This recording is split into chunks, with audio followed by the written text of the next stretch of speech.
பேரவைத் தலைவர் அவர்களே, எங்களுடைய தமிழ்நாட்டில் மக்கள் அமைதியாகவும் சுதந்திரமாகவும் தங்கள் வழிபாட்டு முறைகளை பின்பற்றுவதற்காக மாண்புமிகு முதலமைச்சர் அவர்கள் பல்வேறு திட்டங்களை வகுத்துள்ளார்கள்.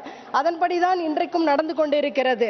மேலும் தமிழ் கடவுளான முருகருக்கு எவ்வாறெல்லாம் வழிபாடு செய்ய வேண்டும் என்ற வழிபாட்டு முறைகளை தமிழ்நாட்டு மக்களாகிய எங்களுக்கு யாரும் கற்றுத்தர வேண்டிய அவசியம் இல்லை என்று கருதுகிறேன்.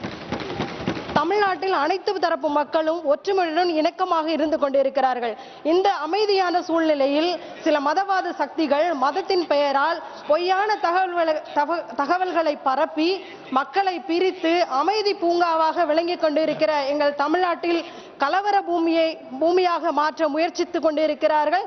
அதை தமிழ்நாட்டு மக்கள் என்றைக்கும் ஏற்றுக்கொள்ள மாட்டார்கள். மதத்தின் பெயரால் மக்களை பிரிக்கும் மதவாத சக்திகளை என்றைக்கும் தமிழ்நாட்டில் நாங்கள் நுழைய விட மாட்டோம். தமிழ்நாட்டில் மதச்சார்பற்ற கட்டமைப்பை எங்களது மாண்புமிகு முதலமைச்சர்கள் சிறப்பாக செயல்படுத்தி வருகிறார்கள். மற்ற மாநிலங்கள் இதையெல்லாம் பின்பற்றுமா ஒன்றிய அரசு? பேரவைத்